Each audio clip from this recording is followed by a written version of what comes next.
বিসমিল্লাহির রহমানির রহিম। প্রিয় ভিউয়ার্স, আজকের ভিডিওতে আমরা সেটের একটি সৃজনশীল প্রশ্ন নিয়ে আলোচনা করব। আমরা এর আগের ভিডিওতে সেটের বেসিকগুলো নিয়ে আলোচনা করেছিলাম। তোমরা পেছনে একটি বা হোয়াইট বোর্ডে একটি সৃজনশীল প্রশ্ন দেখতে পাচ্ছ। প্রশ্নটি হচ্ছে আমাদের পাঠ্য বইয়ের 2.2-এর 21 নম্বর একটি প্রশ্ন। যে প্রশ্নটি টোটালটাই তৈরি করা হয়েছে সেটের যে মান ফাংশন আছে, সেটের যে বিষয়বস্তুগুলো আছে তার উপর ডিপেন্ড করে।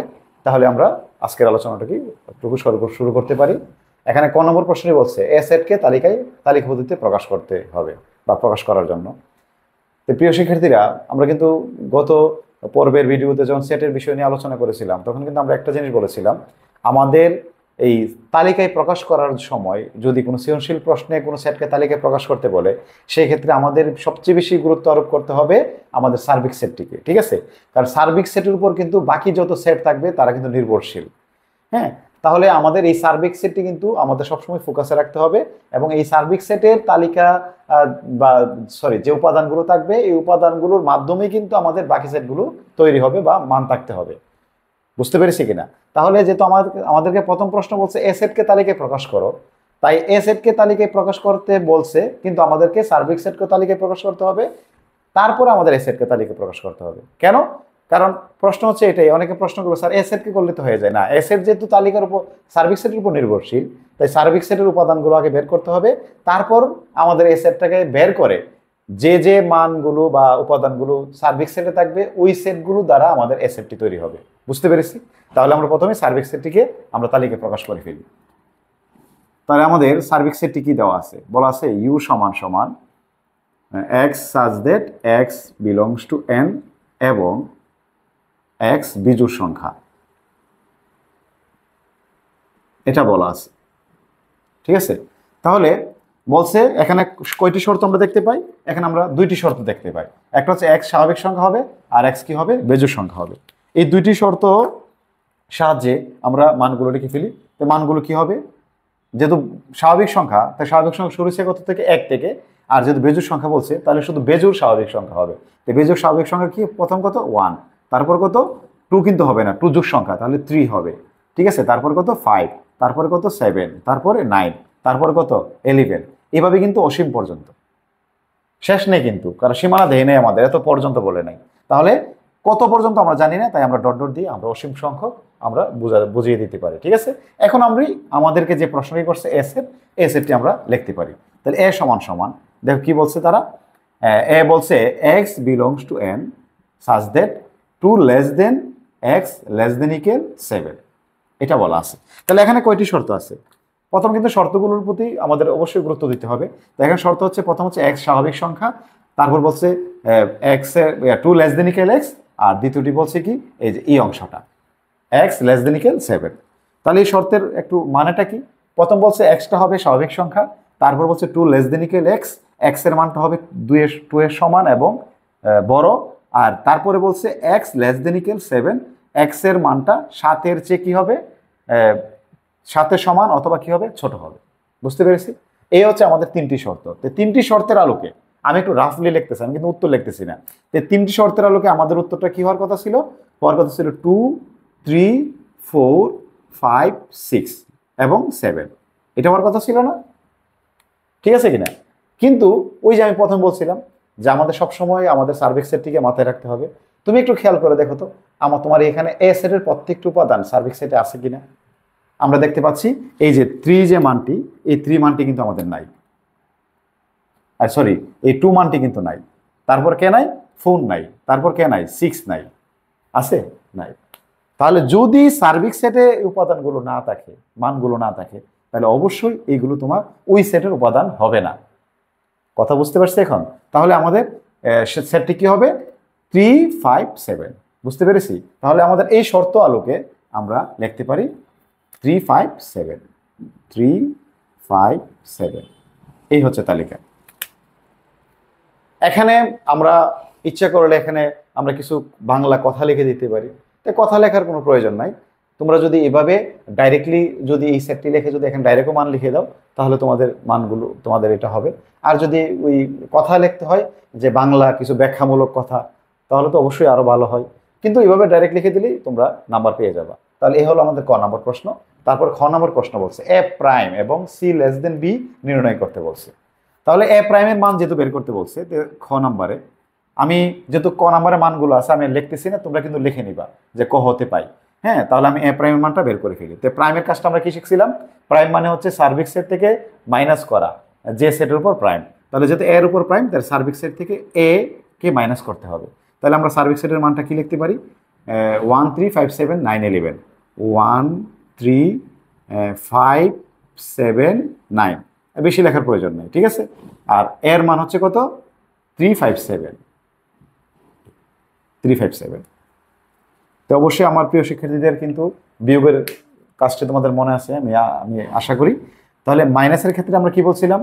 প্রথম সেট থেকে দ্বিতীয় সেটের উপাদান বাদ দেওয়ার পর প্রথম সেটে যে মানগুলো অবশিষ্ট থাকবে ওইগুলো হচ্ছে কি আমাদের মাইনাস বা বিয়োগফলের মান। বুঝতে পেরেছি? তাহলে আমরা দেখি তো প্রথম সেট থেকে আমরা কাদেরকে বাদ দিতে পারি। এই যে প্রথম সেটে 3 এবং 3 দেখো মিল আছে। এই যে 5 বাদ দিতে পারি, 7 এবং 7 বাদ দিতে পারি, পারে কি না? তাহলে এই তিনটি সেট কিন্তু আমাদের দ্বিতীয় সেটে আছে, তিনটি উপাদান। এই তিনটি উপাদান যদি আমরা প্রথম যে সার্বিক সেট থেকে বা প্রথম সেট থেকে যদি বাদ দিয়ে দিই, আমাদের বাকি রইল কারা কারা? 1 9। যদি আমি আরেকটা সংখ্যা লিখতাম, এখানে 11 লিখতে পারতাম, ঠিক আছে। আচ্ছা 11 আমি লিখে দিই, তাহলে আমাদের তিনটি উপাদান হবে ডট ডট। তাহলে আমরা এখানে কে বাকি রইল? 1, তারপরে 9 11, তারপরে আমরা কি এখানে ক্লোজ করে দেবো? এই যে অনেকে আছে এখানে ক্লোজ করে দিবে, ঠিক আছে। তারটা কিন্তু ভুল হবে, তোমার কিন্তু আর উপাদান রয়ে গেছে, অসংখ্য উপাদান। তাহলে ওই উপাদানগুলো ইঙ্গিত করার জন্য কি করতে হবে? ডট ডট দিতে হবে। এই হচ্ছে আমাদের এ প্রাইমের মান। একটু ভালোভাবে খেয়াল করো, দেখো গত ক্লাসের যে আলোচনা এখানে আমাদের আলোচনায় আসতেছে কিনা, বুঝতে পেরেছি? তাহলে এই হচ্ছে আমাদের এ প্রাইমের মান। তারপর বলছে সি স্ল্যাশ বি নির্ণয় করার জন্য। তো সি স্ল্যাশ বি নির্ণয় করতে আমরা কি লিখবো? এই যে দেখো বি এবং সির যে দুইটা সেট আছে তাদেরকে সেট গঠন থেকে তালিকায় আগে প্রকাশ করতে হবে। বুঝতে পেরেছি? তাই আমরা তাদেরকে তালিকায় প্রকাশ করি। আমি সার্বিক সেটটাকে রেখে দিই, হ্যাঁ। তারপরে আমরা বি সেটটিকে লিখি। তো বি কি লিখতে পারি আমরা? বি সমান সমান x such that x belongs to N এবং 3 less than x less than 6। তো এখানে স্পষ্টতে আমরা কয়টা শর্ত দেখতে পাচ্ছি? তিনটা শর্ত দেখতে পাচ্ছি। এক্স বিলংস টু এন, আর 3 লেস দেন এক্স, আর কত? X less than 6। এই তিনটি শর্ত দেওয়া আছে। তো তিনটি শর্তকে ফোকাসে রেখে আমরা মানগুলো লিখে ফেলি। তাহলে মানগুলো কি কি হবে বলো তো? 3-এর চেয়ে বড় এবং 6-এর চেয়ে ছোট এবং স্বাভাবিক সংখ্যা। তো 3-এর চেয়ে বড় কে? 4 5 6, সরি 6 লেখা যাবে না, 4 5। কিন্তু শর্ত হচ্ছে কি, আমাদের যেহেতু সার্বিক সেটটি কোন মানগুলো আমাদের করতে বিদ্যমান, বেজোড় মান, তাহলে অবশ্যই বেজোড় মানটা লিখতে হবে। তাহলে শুধু কি লেখা যাবে? 5 লেখা যাবে। আমরা কি 4 লিখতে পারবো? দেখো তো 4 কি আমাদের সার্বিক সেটে আছে? নাই। আমাদের 5 মানটি এখানে বিদ্যমান, তাই 5 লিখতে পারতেছি। 4 মানটি যদি সার্বিক সেটে নাই, তাই 4 মানটি এই শর্ত আলোকে হলেও আমাদের সার্বিক সেটের জন্য কিন্তু মানটি হবে না। বুঝতে পেরেছি কিনা? তাই আমাদের বি সেটের মানটা কি হবে? 5 হবে। এই হচ্ছে বিষয়টা। তাহলে আমাদের সি সেটের মানটা বের করে ফেলি। তো সি সমান সমান কি দেওয়া আছে? X such that x belongs to N, তারপর হচ্ছে এবং এক্স স্কোয়ার গ্রেটার দেন 5 এবং এক্স কিউব লেস দেন 130। এই হচ্ছে আমাদের সি সেট। তো সি সেটের এখানে আমাদের কি কি শর্ত দেওয়া আছে? X belongs to N, x square greater than 5 আর এক্স কিউব লেস দেন 130, এটা দেওয়া আছে। এই শর্তগুলো মানতে হবে। তাহলে এই ক্ষেত্রে আমরা যেহেতু স্বাভাবিক সংখ্যার কথা বলছে, আবার বলছে যে ওই স্বাভাবিক সংখ্যা যাদের স্কোয়ার করলে কি হবে? 5-এর চেয়ে বড় হবে, আবার কিউব করলে কি হবে? 130-এর চেয়ে ছোট হবে। ওই শর্তগুলো কিন্তু মানতে হবে। তাহলে প্রথমে আমরা কত লিখতে পারি? এক্সের মানটা, যেহেতু আমাদের সার্বিক সেটে 1 আছে, তাই আমরা কিন্তু 1 লিখতে পারি, পারি কি না? 1। তাহলে 1 যদি হয়, তাহলে 1 হলে দেখি তো আমাদের এক্স স্কোয়ারের মানটা কত আসে? 1 স্কোয়ার মানে 1 গ্রেটার দেন 5 আসে কিনা? এটা কি সত্য? সত্য না, তাহলে আমরা নট দিতে পারি। এবং এক্স কিউব ইকুয়াল 1 কিউব সমান সমান 1 লেস দেন 130, এটা কিন্তু সত্য, কারণ 1 130-এর চেয়ে কি ছোট। তারপর এক্স ইকুয়াল কত বলো তো? আমরা কত লিখতে পারি? 2 লেখা যাবে? অবশ্যই না, কারণ 2 মানটা কি সার্বিক সেটে ধারণ করে না, তাহলে 2 লেখা যাবে না। তাহলে কত লিখতে পারি? আমরা 3 লিখতে পারি। 3 হলে এক্স স্কোয়ার সমান সমান 3 স্কোয়ার সমান কত হবে 9 গ্রেটার দেন 5, এটা কিন্তু সত্য। এবং এক্স কিউব সমান 3 কিউব সমান 27 লেস দেন 130, এবং এটাও সত্য। ঠিক আছে কিনা? এই 9 5-এর চেয়ে বড়, এটা যেমন সত্য সঠিক, আবার 27 130-এর চেয়ে ছোট, এটাও সঠিক। তাহলে আমাদের 3 মানটা ঠিক। তাহলে এক্স ইকুয়াল কত লিখবে এখন? 4? না, অবশ্যই না। এক্স ইকুয়াল কত? 5 হবে। ওই স্বাভাবিক সংখ্যা যারা বেজোড়, কারণ জোড় মানগুলো তো সার্বিক সেট ধারণ করে না, তাই জোড় মান লেখা যাবে না। তাই আমরা কত লিখবো? 5 লিখবো। 5 হলে এক্স স্কোয়ার সমান সমান 5 স্কোয়ার ইকুয়াল কত? 25 গ্রেটার দেন 5। সত্য কিনা? অবশ্যই সত্য। এবং এক্স কিউব সমান 5 কিউব সমান 125 লেস দেন 130, এবং এটাও সত্য, কারণ 125 মানটা 130-এর চেয়ে ছোট।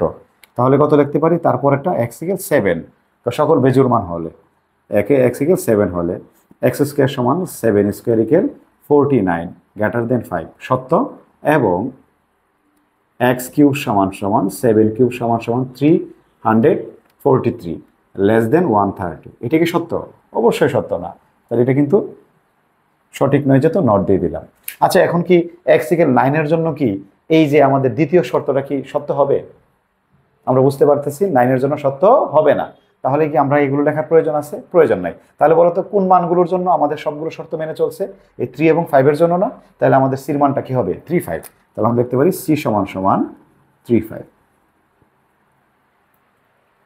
বোঝা গেছে আমাদের? এই হলো আমাদের মানে সির মান। তাহলে বির মান পেয়ে গেছি 5, আর সির মান হচ্ছে কত? 3 5। এখন আমাদের বলছে কি সি লেস দেন বির মানটা বের করার জন্য। তা আমি একটু ছোট করে এখানে লিখে দিই। সুতরাং সি লেস দেন বি। তাহলে আমার মধ্যে সির মানটা কত? 3 5 স্ল্যাশ, সরি এটা লেস দেন হবে না, স্ল্যাশ হবে। আর বি হবে কত? 5 মানটা। স্ল্যাশের কাজ কিন্তু আমাদের বিয়োগের কাজের মতোই। ঠিক আছে? স্ল্যাশের বিয়োগের কাজ যেমন পাবে, দ্বিতীয় সেট প্রথম সেট থেকে দ্বিতীয় সেটটা বাদ দিয়ে আমরা, ঠিক এখানেও একই কাজ। প্রথম সেট থেকে দ্বিতীয় সেটের উপাদানটা বাদ দেওয়ার পরে প্রথম সেটে যা বিদ্যমান হবে তাই হচ্ছে স্ল্যাশের মান। তাহলে আমরা এখানে প্রথম এই যে দ্বিতীয় সেটটা বাদ দিলে 5 5 বাদ যাবে, থেকে রয়ে গেল 3, রয়ে গেল 3। তাহলে এটি হচ্ছে আনসার। বুঝতে পেরেছি? তাহলে আমরা এই যে খ নম্বরের এ প্রাইম এবং সি স্ল্যাশ বি নির্ণয় করে ফেললাম। বুঝতে পেরেছি আমরা? তাহলে এই যে বি এবং সি সেটের মানটা কিন্তু মনে রাখতে হবে। তা আমি একটু উপরে আমি মানগুলো লিখে রাখি, ঠিক আছে, যেহেতু আমাদের পরের ইয়াতে কাজে লাগবে। আমাদের এ সেটের মানটা ছিল কি কি? 1 3, তারপর হচ্ছে 1 3, না সরি, এ সেটের মান ছিল 3 3, তারপরে 5 7, এটা এ সেটের মান না। আর বি সেটের মান হচ্ছে শুধুমাত্র 5, আর সি সেটের মান হচ্ছে 3 5। কারণ এই মানগুলো পরবর্তী অঙ্কে আমাদের জন্য দরকার, আমি লিখে নিলাম। এখন দেখো আমাদের ঘ নাম্বার প্রশ্নটি কি বলছে। ঘ নাম্বার প্রশ্ন বলছে বি ক্রস সি এবং পি অফ এ ইন্টারসেকশন সির মান নির্ণয় করার জন্য। তো বি ক্রস সির মানটা আমরা প্রথমে বের করে ফেলি। তো বি ক্রস সি, ঠিক আছে, এটা হচ্ছে ঘ নাম্বার। তো বি ক্রস সির মান যদি বের করি, তো বির মান আমরা জানি, বির মান কত? 5, হ্যাঁ, ক্রস সির মান কত? 3 5। তাহলে গুণের কাজটা কি? প্রথম সেটের উপাদান দ্বারা দ্বিতীয় সেটের উপাদানগুলো কি করা? একটা সম্পর্ক স্থাপন করা। সম্পর্ক কিন্তু গুণ আকারে না, সম্পর্কটা জোড়ায় জোড়ায় থাকবে, ঠিক আছে, ক্রমজোড় হিসেবে থাকবে। তো 5 এবং 3 একটি জোড় হবে। তাহলে আমরা কি লিখতে পারি? 5 3, অবশ্যই ফার্স্ট ব্র্যাকেট মনে রাখতে হবে। তারপরে আবার 5-এর সাথে 5-এর সম্পর্ক করলে কি হবে? 5 5, ঠিক আছে কিনা? তাহলে এই হচ্ছে আমাদের বি ক্রস সি, এটাই আমাদের বি ক্রস সির মান। তারপর বলছে P of A intersection C. এই ক্ষেত্রে আমি বলছিলাম আমাদের যে ফার্স্ট ব্র্যাকেটের যে মানটা, ওই মানটার মান আগে বের করার জন্য। তো আমরা প্রথমেই এ ইন্টারসেকশন সির মানটা আগে বের করে ফেলি। তো এর মান হচ্ছে কত? 357 ইন্টারসেকশন সির মান কত? 3 5 নাকি? তাহলে আমরা কি জানি ইন্টারসেকশন মানে কি? ইন্টারসেকশন মানে হচ্ছে যদি উভয় সেটে বা যতগুলো সেট দেওয়া থাকবে সবার মধ্যে যে মানটা থাকবে, সবার মধ্যে সব সেটের মধ্যে যে মানটা থাকবে বা যে উপাদানগুলো থাকবে, সকল সেটের যে উপাদানগুলো থাকবে ওইটাই হচ্ছে ইন্টারসেকশন, ওই উপাদানগুলো হবে ইন্টারসেকশন। তাহলে দেখো তো প্রথম সেটের উপাদান কি? 3 5 7, দ্বিতীয় সেটের উপাদান কি? 3 5। তাহলে সকল সেটে কোন উপাদানগুলো একই 3 5, ঠিক আছে? তাহলে 3 5 হবে ইন্টারসেকশনের মান। তাহলে আমরা লিখতে পারি 3 5। আমরা কিন্তু এ ইন্টারসেকশন সি এর মান বের করেছি, কিন্তু আমাদের বলছে কি বের করার জন্য, P of A intersection C, মানে এ ইন্টারসেকশন সি এর পাওয়ার সেট বের করার জন্য। তো সুতরাং P of A intersection C, তাহলে আমরা কি পাই, পি লেখার পরে আমরা প্রথমে যে মানটা আছে মানটা লিখবো। তো মানটা কত, 3 5। তাহলে 3 5 এর পাওয়ার সেট বের করতে হবে। তো 3 5 এর যদি পাওয়ার সেট বের করো, পাওয়ার সেট বের করার নিয়মটা কি বলছিলাম, প্রথমে হচ্ছে যতগুলো উপাদান ততগুলো দ্বারা একটা সেট লিখতে হবে, লিখলাম, যেহেতু দুইটা সেট, দুইটা উপাদান দ্বারা লিখলাম। তারপর একটা উপাদান কমিয়ে লিখতে হবে, দুইটা থেকে একটা কমালে কয়টা হয়, একটি। তো একটি করে লিখলে কি হয়, 3 এবং 5। এবং একটি যদি এই একটি থেকে যদি আরেকটি কমিয়ে দেয় তাহলে নাই, আর নাই মানে কি, ফাঁকা সেট অথবা ওরি। আমরা এইভাবে দুইটি ফার্স্ট সেকেন্ড ব্র্যাকেট দিতে পারি, এটা ফাঁকা সেট নির্দেশ করার জন্য, অথবা ওরি দিতে পারি, যে কোনো একটা দিলেই হবে। তারপরে আমরা লাস্ট এবং ফার্স্টে আমরা সেকেন্ড ব্র্যাকেট দিতে পারি। তো এই হলো P of A intersection C এর মান। বুঝতে পেরেছি আমরা? প্রিয় শিক্ষার্থীরা, আমি যদি বলি এই অঙ্কটির ক্ষেত্রে সবচেয়ে গুরুত্বপূর্ণ বিষয় কোনটি, সবচেয়ে গুরুত্বপূর্ণ বিষয় হচ্ছে আমাদের এই সার্বিক সেটটিকে মাথায় রেখে এ বি সি এর উপাদানগুলো সঠিকভাবে লেখা। কারণ যদি এ বি সি এর উপাদানগুলো যদি ভুল করে ফেলি, তাহলে আমরা এই যে এই এ প্রাইমের মানগুলো ভুল হবে, বি সি স্ল্যাশ বির অঙ্কটাও এটার হিসাবটাও ভুল হয়ে যাবে, বি ক্রস সির হিসাবটাও ভুল হবে, P of A intersection C এর মানটাও কি হবে, ভুল হবে। কারণ এখানে এ বি সির মানটা হচ্ছে very very important, R A B সির মান ডিপেন্ড করতেছে কার মানের উপর, সার্বিক সেটের মানের উপর। বুঝতে পেরেছি? তাহলে অবশ্যই আমরা সেটের ক্ষেত্রে সার্বিক সেটটাকে মাথায় রেখে তারপর বাকি সেটগুলোকে আমরা তালিকায় প্রকাশ করব। বুঝতে পেরেছি? তো আশা করি আমার প্রিয় শিক্ষার্থীরা তোমরা সহজেই এই অঙ্কটি বুঝতে পেরেছো। যদি সমস্যা হয় তোমরা ভিডিওটি আবার দেখো। আর যারা আমরা সেটের আগের বেসিক বিষয়টি আমরা বেসিক এর উপর যে ভিডিওটি ছিল যারা দেখি নাই, আমরা দেখে আসতে পারি, তাহলে আজকের আলোচনা কিন্তু তোমাদের জন্য সহজ হবে এবং সহজে তোমরা আলোচনাগুলো বুঝতে পারবা। তাহলে আজকে এই পর্যন্তই, দেখা হবে পরবর্তী কোনো ভিডিওতে ইনশাল্লাহ। সে পর্যন্ত সবাই সুস্থ থাকি এবং ভালো থাকি, এবং স্যারের জন্য সবাই দোয়া করি, আল্লাহ যেন আমাকে সুস্থ রাখে, এই আশা ব্যক্ত করে আমি আজকে বিদায় নিলাম। আল্লাহ হাফেজ।